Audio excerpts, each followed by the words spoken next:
दोस्तों, एक जब हम मुकाम की एक बेहतर मुकाम की बात जब हम करते हैं तो खास करके जब शिक्षा में, चूंकि हमारा एक वह दौर था और आज भी है, लोगों में भ्रांतियां हैं कि जब हमारे बच्चे पढ़ना शुरू करेंगे, जब इंटर कर लेंगे, मैट्रिक कर लेंगे तो उनको पटना भेजेंगे।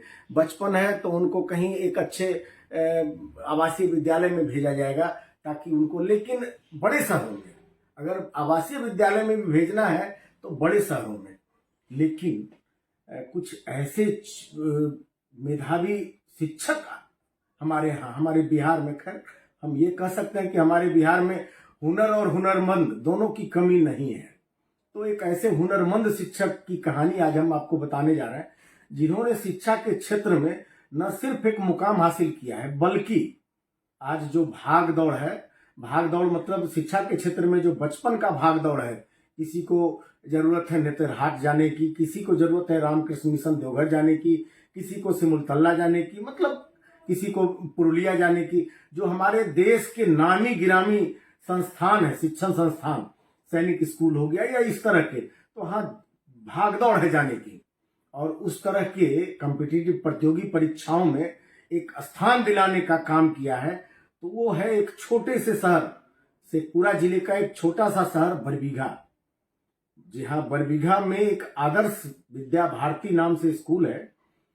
उस स्कूल की खासियत थोड़ा सा समय आपको मैं लूं, उसके बाद हम अपने अतिथि से भी आपको परिचय करवाएंगे कि वो स्कूल की स्थापना 2000 में महज 15 विद्यार्थी को लेकर ट्यूशन पढ़ाने से शुरुआत की गई थी।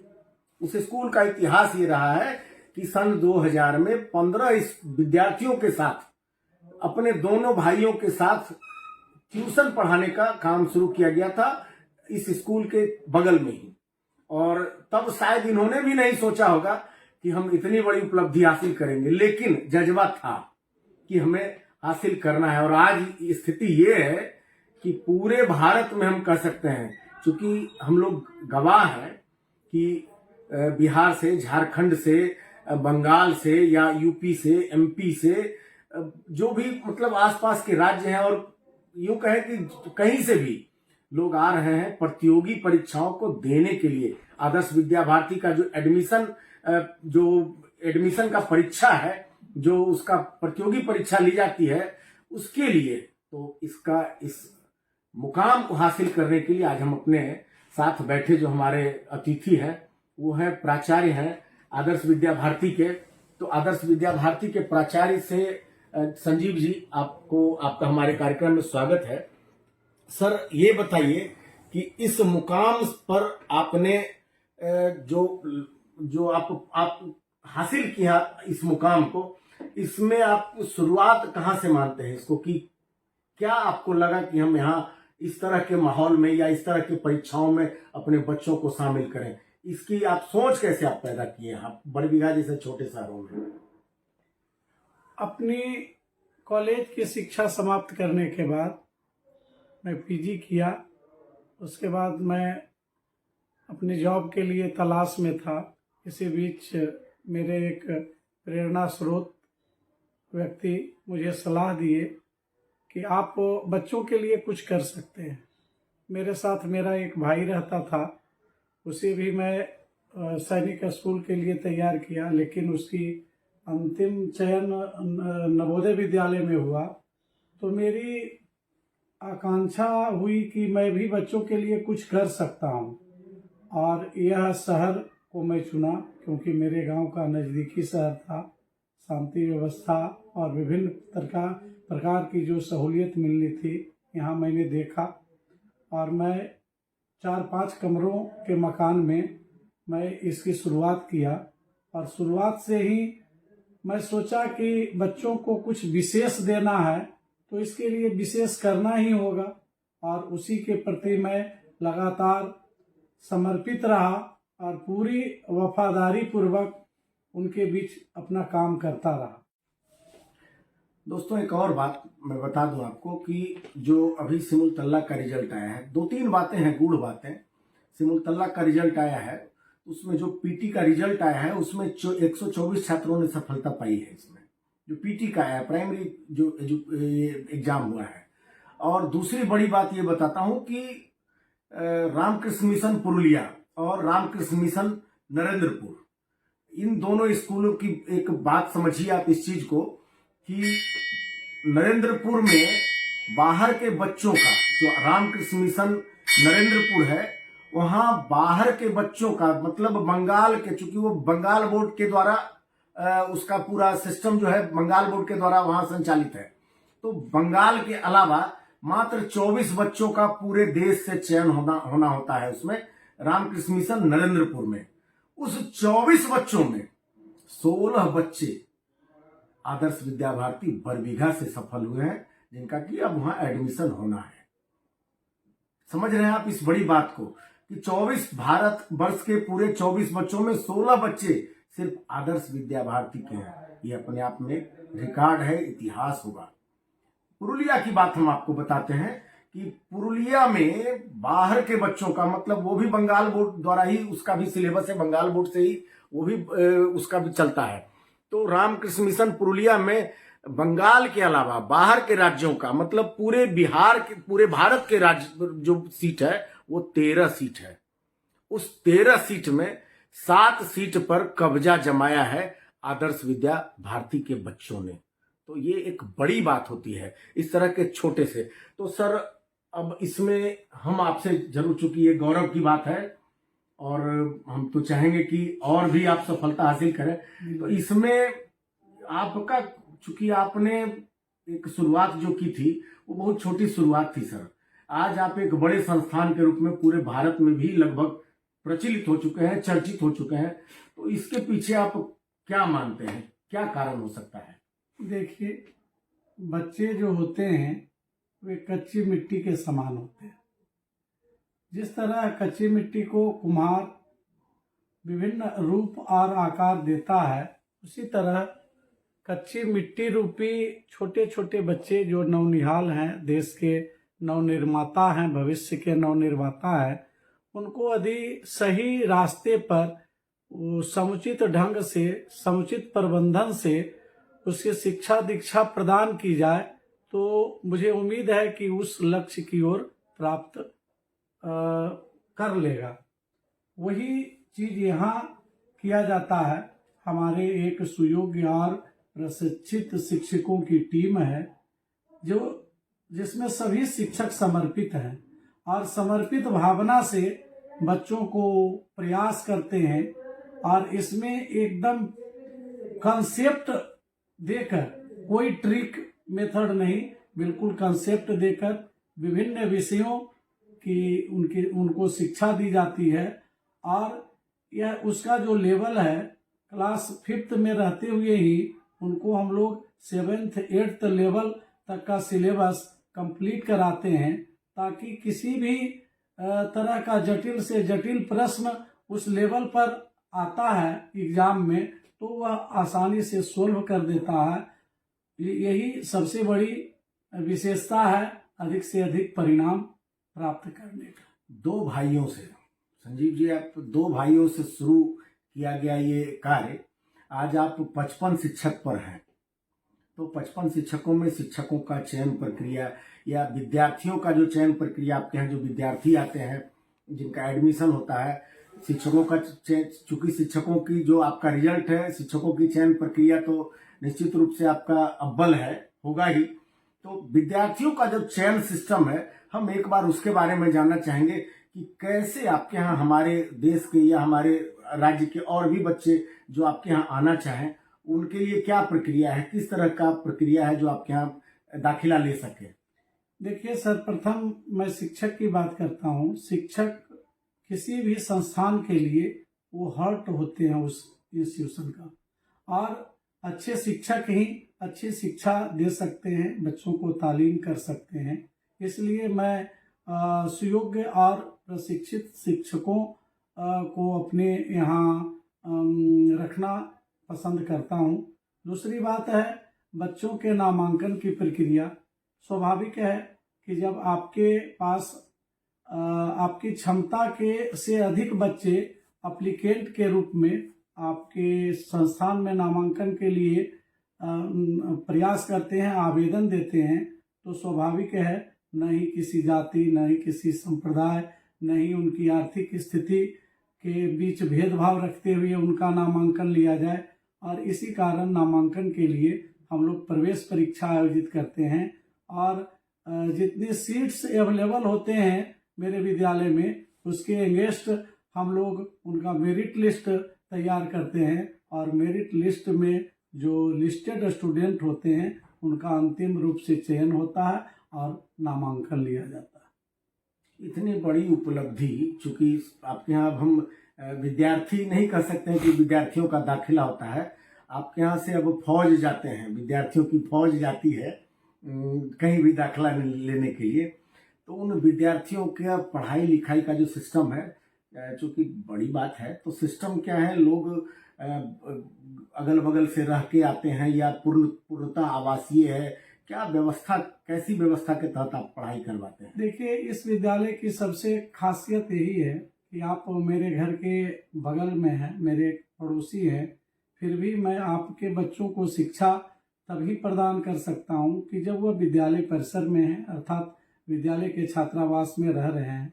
विद्यालय के छात्रावास में रहकर पढ़ाई करने का एक अलग अनुभूति होती है और उसका अलग एडवांटेज होता है।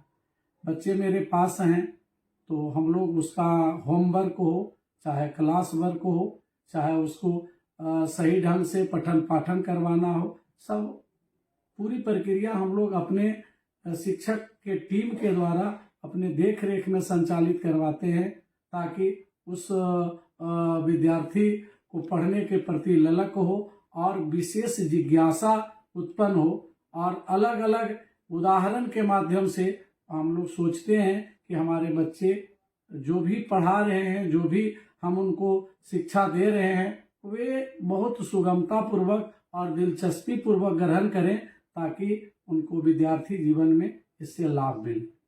जो भाग दौड़ है हमारे यहाँ, खास करके शिक्षा के क्षेत्र में, चूंकि आप तो इससे जुड़े हुए हैं संजीव जी, भाग दौड़ है हमारे यहाँ खास करके अभिभावकों में कि बच्चों को कहाँ भेजें, किस तरह की शिक्षा दें। तो ये लगता है कि इस तरह के मतलब इस तरह के जो विद्यालय हैं, रामकृष्ण मिशन है, नेतरहाट है, या जो भी है, सैनिक स्कूल है, रामकृष्ण सिमुलतला है, तो इस तरह के विद्यालयों में अब उनका भविष्य किस तरह का, या सुरक्षित भविष्य मानते हैं आप इसको? देखिए, अभिभावकों की जो भाग दौड़ है उसके प्रति मैं उनसे आग्रह करता हूं कि एक बार जरूर भाग दौड़ की सत्यता क्या है उसकी जांच अवश्य कर ले।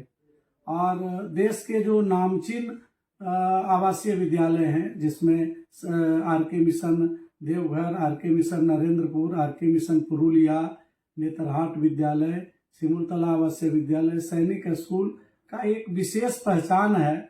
और ये भी फुल्ली रेसिडेंशियल स्कूल है, जिस कारण उनका महत्व अभिभावकों के बीच ज़्यादा है और वहाँ तक पहुँचने के लिए वे भाग दौड़ के रूप में कई प्रेप स्कूल का चयन करते हैं, जिनमें उन्हें कभी गलत स्कूल का भी चयन कर लेते हैं। इसलिए मैं अभिभावकों से कहना चाहता हूं कि सबसे पहले आप सत्यता की जांच अवश्य कर लें और अच्छे संस्थान में नामांकन के लिए सही जगह ही अपने बच्चों का नामांकन करवाएं। एक दौर था दोस्तों कि याद कीजिए आप, आज से लगभग 20-25 साल पहले लोग कहते थे कि फलाना नेतरहाटियन है, फलाना नेतरहाटियन है, मतलब कोई अगर अच्छा पोस्ट पे है तो उसको एक संज्ञा दी जाती थी कि नेतरहाटियन है, सैनिक स्कूल का प्रोडक्ट है।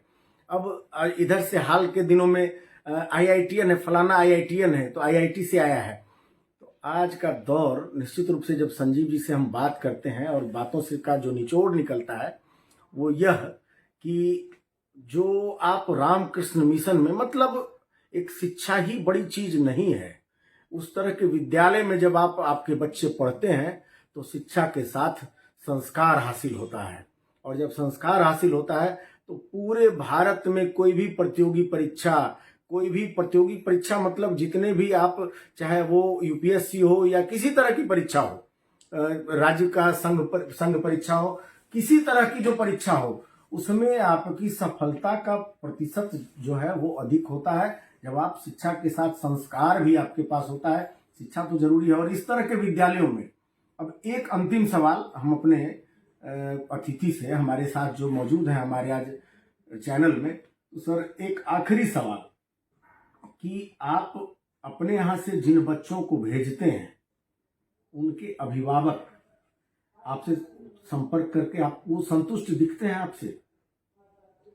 स्वाभाविक है, जब वो अपने उद्देश्य पूर्ण मुकाम पर पहुंच जाते हैं तो विद्यार्थी के साथ साथ उनके माता पिता और अभिभावक बहुत खुश होते हैं और वे हमें इस तरह याद रखते हैं कि इसकी कल्पना भी मैं नहीं कर सकता हूं। जब भी वैसे अभिभावक कई वर्षों के बाद मुझसे बात करते हैं कि मेरा बेटा बीपीएससी कंप्लीट कर गया, मेरा बेटा एनडीए में ऑफिसर बन गया, डॉक्टर बन गया, इंजीनियर बन गया, सर सब आपकी ही कृपा है। आप यदि जो उसे अच्छे संस्थान में नहीं भेजते, अच्छी तरह से शिक्षा वो नहीं ले पाता तो आज इस मुकाम पर नहीं होता। तो यही सुनकर मैं अभिभावकों के प्रति बहुत दिलचस्पी रखता हूं कि अभी तक वे मुझे याद कर रहे हैं। क्या बात है सर। तो दोस्तों, एक छोटा सा शहर है बरबीघा और उस छोटे से शहर में एक बड़ा नाम आदर्श विद्या भारती। तो संजीव जी, हम अपने दर्शकों को ये जरूर आपसे बतलवाना चाहेंगे कि इस छोटे से शहर में आपको क्या लगा कि हम इतना बड़ा चीज लेकर आएंगे तो लोग दिलचस्पी लेंगे उसमें? देखिए, कोई भी विशेष कार्य कहीं आप कर सकते हैं। आप एक फेमस हॉस्पिटल राजस्थान के जैसलमेर रेगिस्तान में भी स्थापित कर सकते हैं, तो वहाँ निश्चित है कि रोगी जाएंगे ही। उसी तरह यह छोटा शहर है, ये छोटा शहर के कारण लोग यहाँ न आते हैं। इस विद्यालय की विशेष उपलब्धि के कारण यहाँ लोग आते हैं और हम लोग का प्रयास है कि इस उपलब्धि के कारण हमारा शहर भी जाना जाए। यही हमारी स्वप्न है और इसी स्वप्न के प्रति हम लोग काम करते हैं और आगे भी सोचते हैं कि जो बच्चे यहाँ नहीं सफल हो पाते हैं, उनको सही दिशा निर्देश नहीं मिल पाता, उनके लिए हम लोग अगले सत्र से जो आगामी 2025-26 सेशन है उसमें एक 6 to 12 वर्ग 6 से लेकर के 12वीं तक शिक्षा के लिए सीबीएसई बोर्ड के द्वारा मान्यता प्राप्त एक विद्यालय शुरू कर रहा हूं और वह यहाँ से 7 किलोमीटर दूर बेनार मोड़ पर स्थापित है। अच्छा, मतलब अभी तक तो आप 1 to 6 थे जी, अब 6 to 12 में भी आप कदम रखने जा रहे हैं। जी। मतलब एक ये कह सकते हैं हम कि जो पटना, कोटा, देवघर या कहीं पढ़ाई का जो थीम था कि हम बड़े शहरों में जाए, शायद अब वो दिवा स्वप्न रह जाएगा जब इस तरह के संस्थान इतनी अच्छी शिक्षा देने के लिए हमारे पास मौजूद हैं। तो इस मौजूदगी के लिए तो आपको धन्यवाद है सर। और ये उपलब्धि जो आपने पाई है इस छोटे से शहर में, इसके लिए भी आपको एक बार धन्यवाद। और विशेष हम क्या कहें, इतना तो जरूर कह सकते हैं कि जो अपने फर्श से अर्श का सफर तय किया है उसमें जो आपके दोनों भाइयों, आप 2 भाई मिलकर इसको जो आगे बढ़ाया है, इसमें शायद अब किसी पहचान की जरूरत आपको नहीं रह गई है। आगे के लिए, भविष्य के लिए आपको शुभकामनाएं। तो दोस्तों,